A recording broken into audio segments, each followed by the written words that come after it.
Terminada a primeira rodada da Copa do Mundo, 24 jogos, eu consegui assistir parte de todos eles, não deu para assistir todos, em alguns eu estava indo de viagem para assistir Japão e Holanda em loco, aliás, baita jogo, mas eu vou tentar dar uma pincelada rápida em vários dos jogos e também qual que foi o meu destaque aqui de 11 ideal. Mas primeiro, México e África do Sul 2-0, México foi um grande jogo. Eu acho que o México mostrou um pouco de ansiedade, mas depois teve boas atuações do Quiñones, que também está no meu time. Gostei muito do outro jogo do grupo, Coreia do Sul 2, Tchequia 1. Coreia do Sul jogou muito bem. Imbeon jogou muito bem. Kang In Lee jogou muito bem. Ele fez um trabalho de sair da ponta direita e trabalhar mais pelo meio, que achei muito bom. Inclusive, ele já fez isso, já teve o jogo da segunda rodada ontem. Ele também, quando ele sai daquela ponta direita, ele começa a trabalhar no meio, ele é um jogador muito bom. E eu acho que, em geral, a seleção teve um trabalho muito bom. Kim Min-jae foi muito bom na zaga, Kim Seong-ju no gol foi muito bom também. Então, uma seleção que mostrou muito potencial nesse primeiro jogo. Infelizmente, a segunda rodada já rolou e eles já perderam.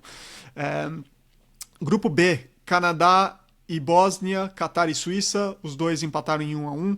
Achei que foi um jogo interessante, eu esperava um pouquinho mais do Canadá, achei que ia ganhar da Bósnia. E Catar e Suíça, eu achei que o Catar até conseguiu segurar um pouco a Suíça poderia ter jogado um pouco melhor, eu acho que tem mais bola para isso, e acabou tropeçando e sofrendo com o Catar, que é uma das seleções mais fracas da Copa do Mundo. Mas uma seleção que impressionou bastante no grupo C, Haiti e Escócia. A Escócia ganhou de 1-0 ali, mas o Haiti mostrou que consegue jogar. Então eu acho que é algo interessante. A gente tem uma seleção que parecia que ia apanhar de todo mundo. Vamos ver agora a segunda rodada. Hoje tem jogo aí, Brasil e Haiti.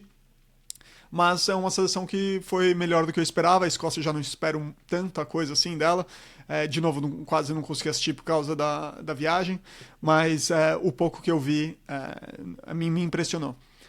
E quem decepcionou foi Brasil e Marrocos. O Brasil decepcionou. Achei que estava um pouco perdido. Eu acho que já falei um pouco sobre isso antes. Marrocos, né, Boadi jogou demais. Também já falei sobre isso. Claro que está no meu 11 ideal. E vamos ver como é que vai ser essa evolução. 1-1 não foi um resultado tão ruim para o Brasil frente ao que jogou. Já no grupo D, quem jogou muito foi os Estados Unidos, né? Atropelou o Paraguai. Claro que o gol no começo ali, um gol contra, desestabiliza qualquer time, mas foi um atropelo dos Estados Unidos, principalmente no primeiro tempo. Um dos melhores jogos que eu vi dos Estados Unidos há décadas, talvez só na Copa das Confederações de 2009. Os Estados Unidos jogou tão bem, alguns jogos de Copa do Mundo depois também, mas essa atuação em casa com a torcida e o repertório, a pressão e todos os jogadores acho que jogaram muito bem, por isso que tem alguns aqui no meu 11 inicial barra no banco de reservas aqui, mas achei que foi um jogo fenomenal e o Paraguai obviamente um pouco abaixo. No outro jogo do grupo, um jogo extremamente tático, uma aula de futebol também, né? Turquia e Austrália jogando no contra-ataque, sendo muito eficiente, né? A defesa jogando muito bem, soltar, não está aqui na minha lista, mas poderia ter sido um destaque aqui na zaga também, porque jogou muito bem, mas a Austrália impressionou. E quem fez o dever de casa foi a Alemanha contra o Curaçao, 7-1. Isso dói para todo mundo. Mas eu até nem coloquei ninguém aqui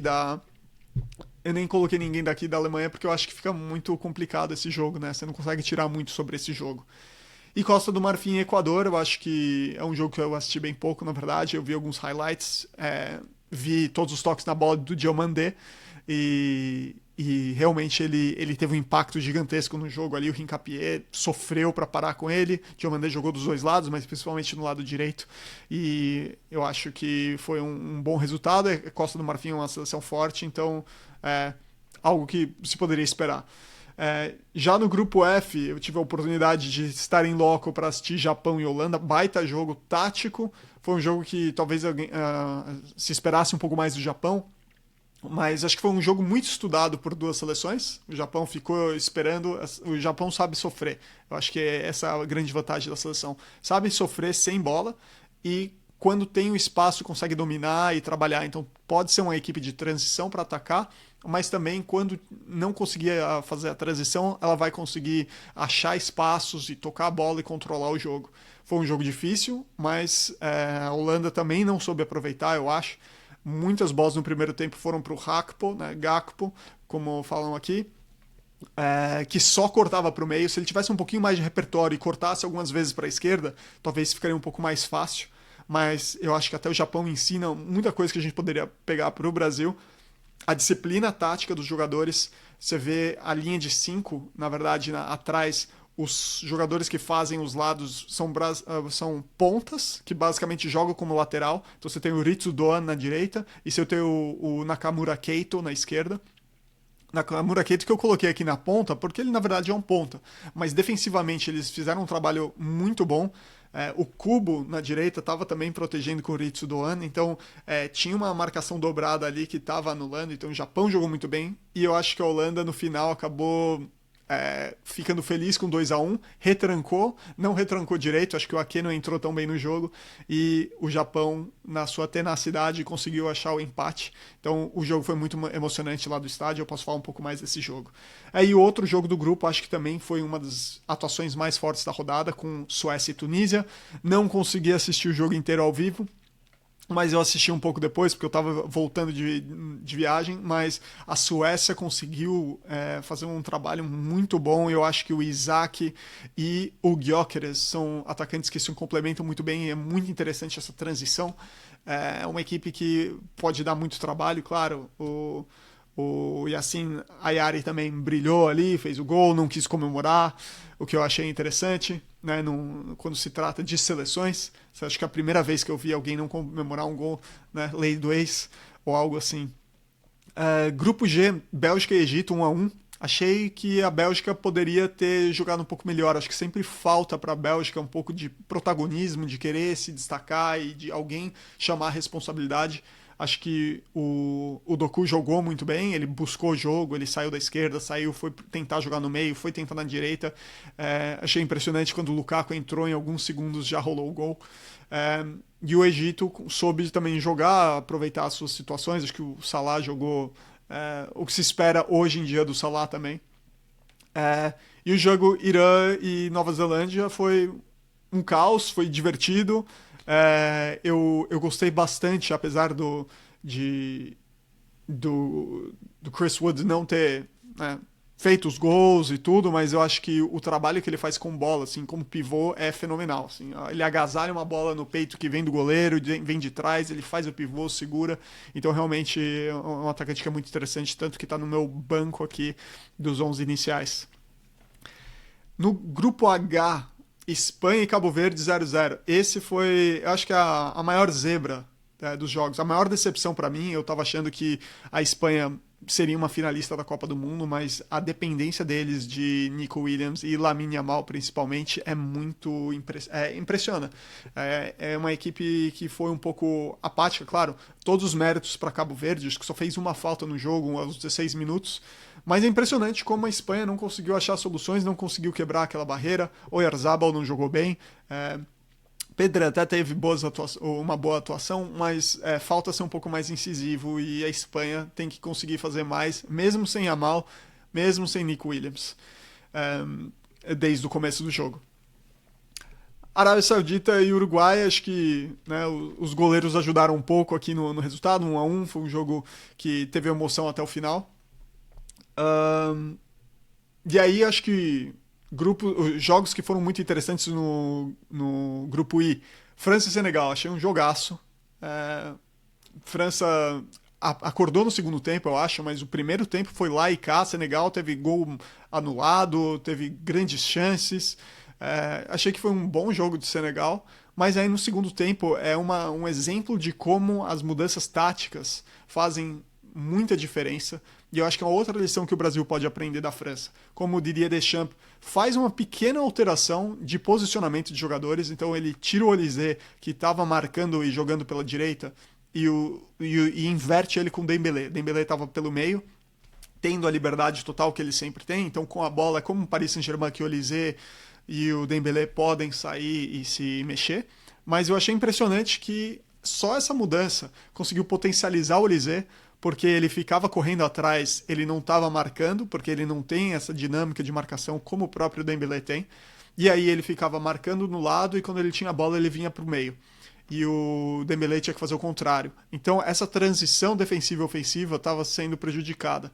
Então a partir do momento que ele centraliza o Olise, que ele vai marcar ali mais pelo meio e vai atacar pelo meio, que ele já está numa posição boa, a equipe conseguiu achar transições e achar passes muito bons. Tanto que o Olise meteu duas enfiadas de bola fenomenais, uma delas o Mbappé fez.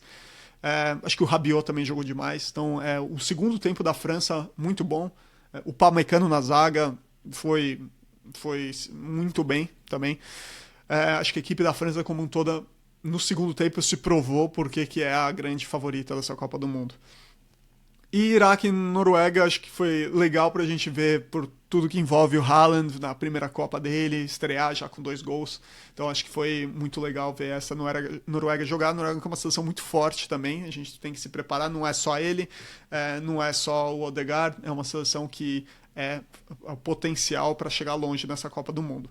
Acho que a grande história da primeira rodada também foi no grupo J, Argentina e Argélia, né? 3-0 Argentina, 3 gols do Messi. Eu acho que o jogo não foi para tudo isso. Eu acho que a Argélia deu trabalho para a Argentina. Eu gostei de ver a Argentina, no entanto, como eles jogaram e se posicionaram em campo. Acho que essa Copa do Mundo ela tá mostrando várias coisas, que várias seleções estão jogando muito parecidas. Pode ser que algumas seleções se defendam diferente, né? Tem muita seleção se defendendo com uma linha de 5, fazendo 5-2-3 para marcar, ou até 5-3-2, ou ela marca no 4-4-2 em linha, mas com a bola você vê muito padrãozinho, seleções jogando com 3 atrás, tendo 2 no meio e 5 no ataque para dar amplitude pelos lados. A Argentina jogou sem ponta. A Argentina jogou no que me parecia ser um 4-4-2 clássico argentino, losango no meio, com o Depou fazendo esse trabalho central com a bola, e quando tinha que marcar, ele fazia lá a ponta direita, o lado direito, nessa linha de 4-4-2. Mas muitas jogadas curtas, claro, para potencializar o Messi. Então você tem jogadores que acabam sendo um pouco sacrificados. Então o próprio Lautaro Martinez não jogou tão bem. O Julián Álvares teve que sacrificar quando entrou. Mas foram mudanças que até ajudaram a potencializar a Argentina. A Argentina jogou bem. Mas eu acho que o resultado é um pouco... Acho que uma das piores atuações para mim da Copa do Mundo foi a do Lucas Zidane no goleiro da Argélia, que...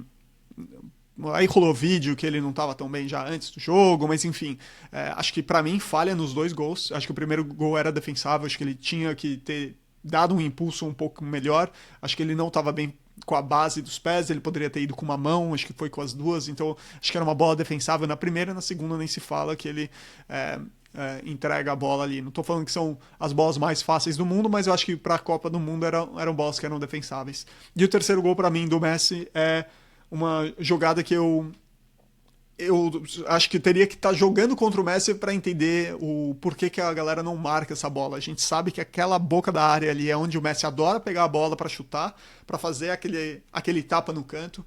E assistindo o jogo, já estava vendo que ia dar aquele espaço ali, o Nico Gonzalez toca para trás, ninguém acompanha o Messi. Né? Claro que era um contra-ataque e tinha outros jogadores que estavam preocupando, mas você não pode deixar a entrada da área para o Messi.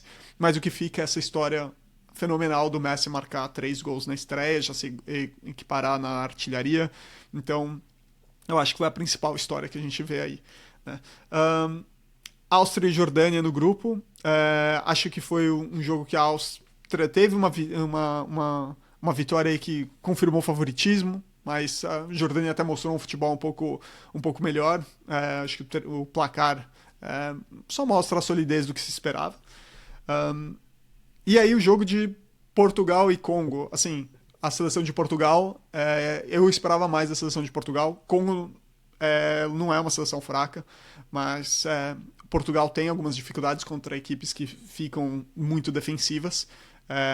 Começou fazendo o gol, então se esperava que aí, a equipe ia deslanchar, mas a equipe não conseguiu se encontrar. Acho que o Cristiano Ronaldo acabou ficando isolado, e quer seja culpa dele que a seleção não encaixa, quer ser ele é prejudicado pela seleção. Independente disso, eu acho que uma seleção que tem tantos jogadores que são bons, com a qualidade que tem, né, esse meio campo que ninguém tem, com Vitinha, João Neves e Bruno Fernandes, que controlam o jogo, alas como o Nuno Mendes e o Cancelo, que esses 5 aí são um nível internacional fenomenal. Então acho que eles deveriam conseguir criar um pouco mais. Fora Bernardo Silva, enfim, são muitos jogadores para a equipe não conseguir fazer mais contra a seleção do Congo, com todo respeito à seleção. E eu acho também que a Colômbia e o Uzbequistão foi um jogo que foi interessante. Claro, a Colômbia começou talvez um pouco mais forte, 3-1 para a Colômbia. Acharam ali também, né, no finalzinho o terceiro, mas foi um jogo que foi um pouco mais complicado. Talvez esperavam um pouco mais. Luiz Dias acabou sendo decisivo, mas esperava um pouquinho mais da Colômbia. Vamos ver no decorrer, porque eu acho que é uma das seleções principais da Copa do Mundo. E pro último grupo, o grupo L, acho que para mim, vou começar com Gana e Panamá. Acho que foi um dos jogos mais difíceis, talvez, de se ver, um jogo duro. Fiquei triste pelo Panamá no finalzinho, né? Ia ser o primeiro ponto em Copas aí. Foi no finalzinho do jogo, foi muito triste, mas um jogo difícil de se assistir. Mas, em compensação, o grupo teve o melhor jogo para mim da Copa do Mundo até o momento, que foi Inglaterra e Croácia, 4-2 Inglaterra. Assim, o que o Harry Kane joga é brincadeira, né? Ele tá aqui na minha escalação, e eu até posso começar a falar sobre a escalação que tá aqui, como atacante, mas você vê que muitas ações no mapa de calor dele são todas ali. Claro, ele tem na marca do pênalti, mas são todas no meio campo, até na área dos volantes ali. Então você vê ele no campo inteiro. É muito legal ver o mapa de calor dele, é muito legal ver esse falso 9 que, de fato, não sei nem se dá para chamar de falso 9. E como a Inglaterra soube armar o time, então eu acho que é mais uma lição também para o Brasil nesse momento, que vamos tentar potencializar um jogador ou dois jogadores. A gente vê a Argentina jogando em função do Messi. A gente, por muitos anos, jogou em função do Neymar também. Mas é impressionante como a Inglaterra, eu acho que vem para ser uma das principais candidatas ao título, porque está jogando em função do Kane. Claro, você tem inúmeros jogadores que são muito bons, mas ter deixado o Phil Foden e Cole Palmer fora é um exemplo de não vamos tentar colocar todos os melhores jogadores em campo. Vamos colocar os jogadores que vão potencializar e jogar como uma equipe, como uma unidade. Então você tem os jogadores que vão potencializar o Kane. O Bellingham é um cara que é esse atacante, é esse meio-campista que faz atacante, ele consegue trocar de posição com o Kane, e você tem os dois pontas que são o Anthony Gordon, que é esse cara que vai atacar o espaço, que vai ter chegada na área, e na direita o Madueke, que por conta do Saka ainda está se recuperando, mas são jogadores que vão atacar o espaço e atacar justamente as costas onde o Kane vai deixar o espaço, né? Fora o Declan Rice, que também ataca bastante o espaço, sobe bastante, até se bobear subiu mais nesse jogo do que o próprio Bellingham, mas são jogadores que vão ocupar esse espaço e essa mudança de posição, até no que a gente tem visto na Copa, de muita caça, de muita marcação individual homem a homem, eu acho que vão criar oportunidades para a Inglaterra continuar dominando. Fora o Anderson ali no meio, que também controla o jogo como poucos, o O'Reilly na esquerda, quer dizer, é uma seleção muito forte.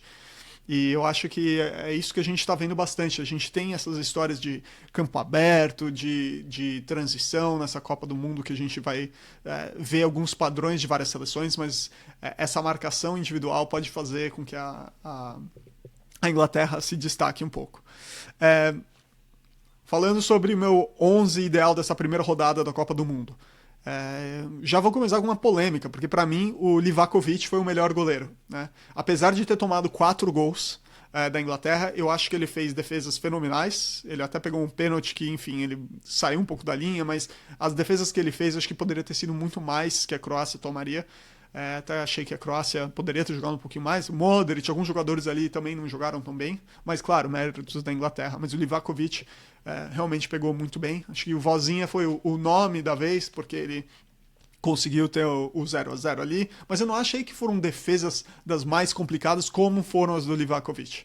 Então, por isso, eu deixo o Livakovic. Também uma menção honrosa ao Kim Song-gil, da Coreia do Sul, porque eu também achei que ele jogou muito bem. Infelizmente, ele já falhou teve esse azar de falhar, né, nesse segunda rodada contra o México, que acabou ocasionando a derrota deles. Ele também catou muito na segunda rodada, mas isso é assunto para a próxima. Mas uma menção rosa para ele aqui. A formação também eu acho que fica um pouco complicado de falar quem que é quem, em que posição. Aqui tá parecendo um 4-2-4, mas eu acho que tem algumas questões que podem ser vistas de uma maneira diferente. Rezaian na direita é o lateral direito do Irã porque fez gol, assistência, jogou muito também, acho que um dos principais nomes. Mas, por exemplo, como menção honrosa, além do Wan-Bissaka, que é lateral mesmo, eu coloquei o Serginho Dest. Serginho Dest que pode ser lateral, mas ele pode jogar nessa linha de 5 como o ala pela direita. Então ele navega um pouco nessa lateral direita aí. Eu acho que ele jogou demais.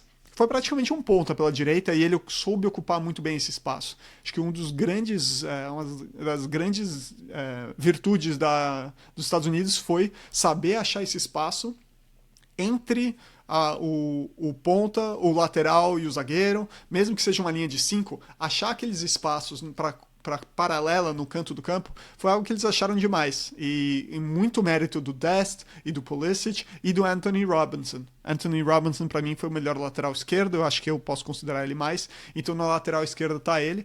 E eu fiz também uma menção honrosa aqui de lateral esquerdo, que pode ser zagueiro ou lateral esquerdo, que é um Bokasi, que é o jogador da África do Sul.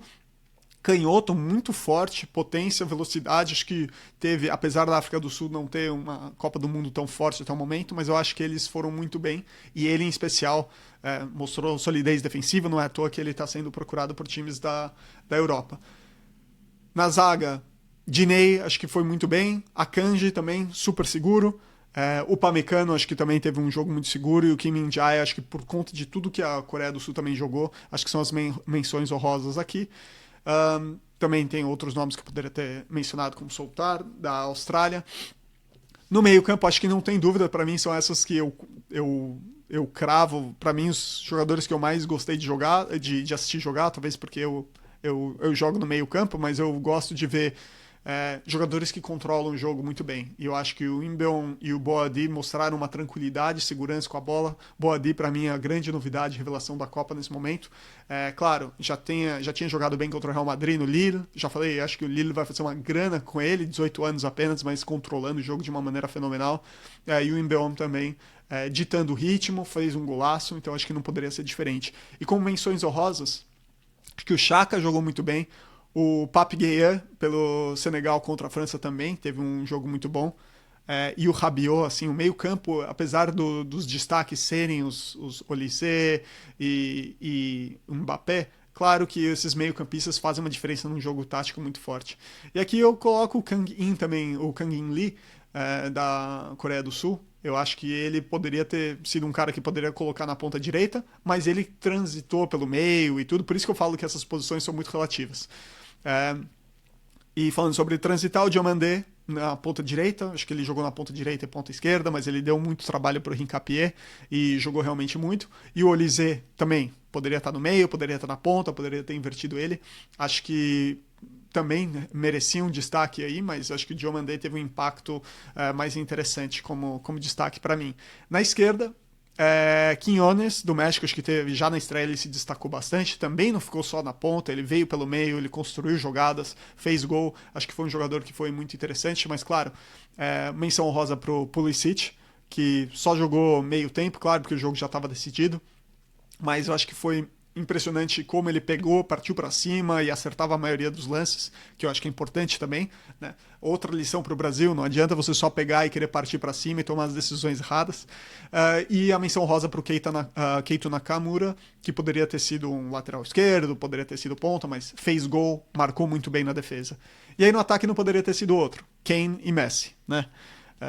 O Kane jogou demais, apesar de talvez ter feito gol de pênalti, fez um gol de cabeceio que não é não é só pelo gol que ele tá aí, né? Ele jogou muito pela equipe. O Messi nem se fala, fez um hat-trick, né? Marcou os 3 gols, mas tem outras menções honrosas, que para mim o Haaland também já mencionei que fez os 2 gols, então muito legal ver ele ter esse impacto. Balogun jogou muito pelos Estados Unidos também. Então, fez um golaço, inclusive, também. Então, ele tá aqui. Eu acho que mais até do que se esperava, talvez o Mbappé, porque também fez os gols. Mas eu acho que as outras atuações foram muito interessantes. E a menção rosa que eu já fiz aqui pro Chris Wood, que foi um jogador que teve um impacto ali, um pivô fenomenal. Mas é isso. Essas são as minhas ponderações aqui da primeira rodada. Espero que esse vídeo não tenha sido muito longo. Se vocês acharem que que eu tenho que fazer um vídeo mais curto.